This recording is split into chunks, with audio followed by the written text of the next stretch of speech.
Most advice about people gives you two choices: stay open and get used, or become cold and call it wisdom. That is a false choice. The behaviors that cost us peace are often not cruelty, but unexamined kindness, loyalty, honesty, and hope.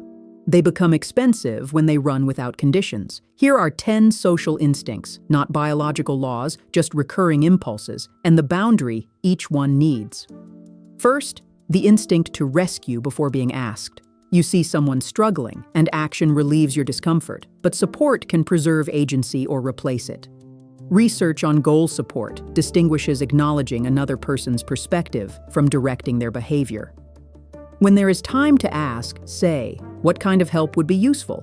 Offer only what you can give without resentment, then leave the next step in their hands. Compassion can open a door. It should not take over the walk. Second, the instinct to build your safety on one person. Support is not weakness. In self-determination theory, autonomy and relatedness are both needs. Agency does not require isolation. The danger is single-point dependence.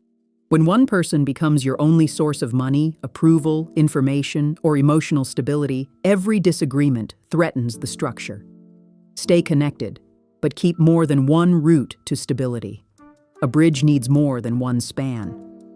Third, the instinct to announce a plan before it has roots.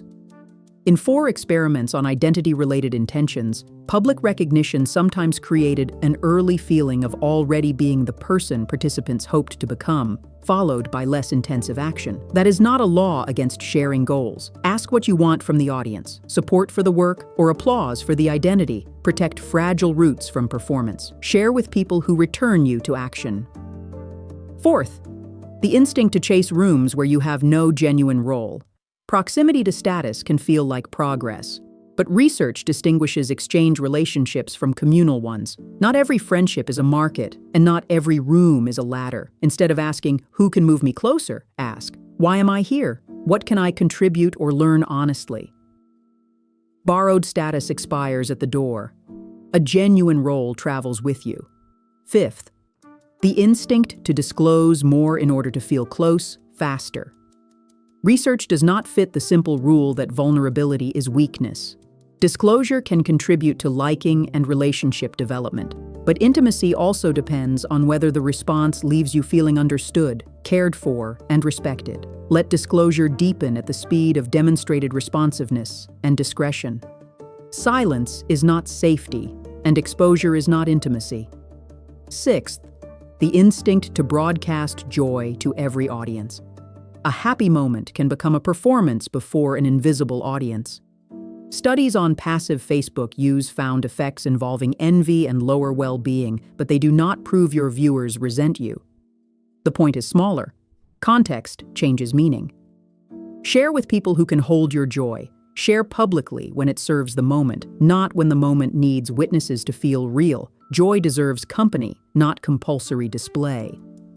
Seventh, the instinct to turn dislike into open conflict. Not every difficult person deserves an argument. Civility can be a boundary rather than affection. You can keep an exchange factual and stop offering access beyond what the role requires. This is not advice to tolerate harassment, discrimination, abuse, or danger. Those may require documentation and escalation. But ordinary dislike does not need theater. You do not have to win a relationship you no longer need to enter.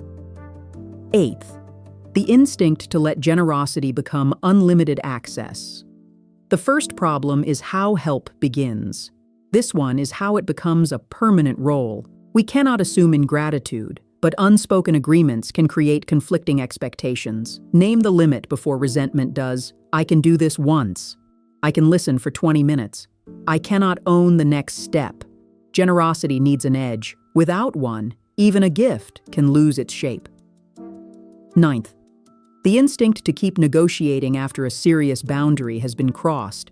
Continued argument can feel like a path to closure or restoration. But one betrayal does not guarantee another, and one apology does not restore access. Ask 4 questions. How severe was the harm? Is it a pattern? Has responsibility been taken? Is repair visible in behavior? Distance is not always punishment. Sometimes it is where you stop confusing another conversation with new evidence. 10th, the instinct to treat closeness as proof of safety. Familiarity can lower vigilance, but time and proximity are not the whole of trust. Research describes trust through predictability, dependability, and faith in another person's motives. Let access deepen as evidence accumulates. How someone handles your no, your success, your absence, and their mistakes. This is not paranoia. Strong social connection is broadly valuable. Closeness gives access. Trust determines what that access can safely hold. The pattern across all 10 is simple. The impulse is not the enemy. Automatic permission is. Do not rescue without consent, depend without alternatives, announce without roots, network without a role, disclose without responsiveness, broadcast without an audience, confront without stakes, give without limits, reopen without repair, or trust without evidence. None of this requires becoming cold. The goal is not fewer connections, but fewer that require you to abandon your center. A boundary is not a wall against people. It is the condition that lets connection remain voluntary.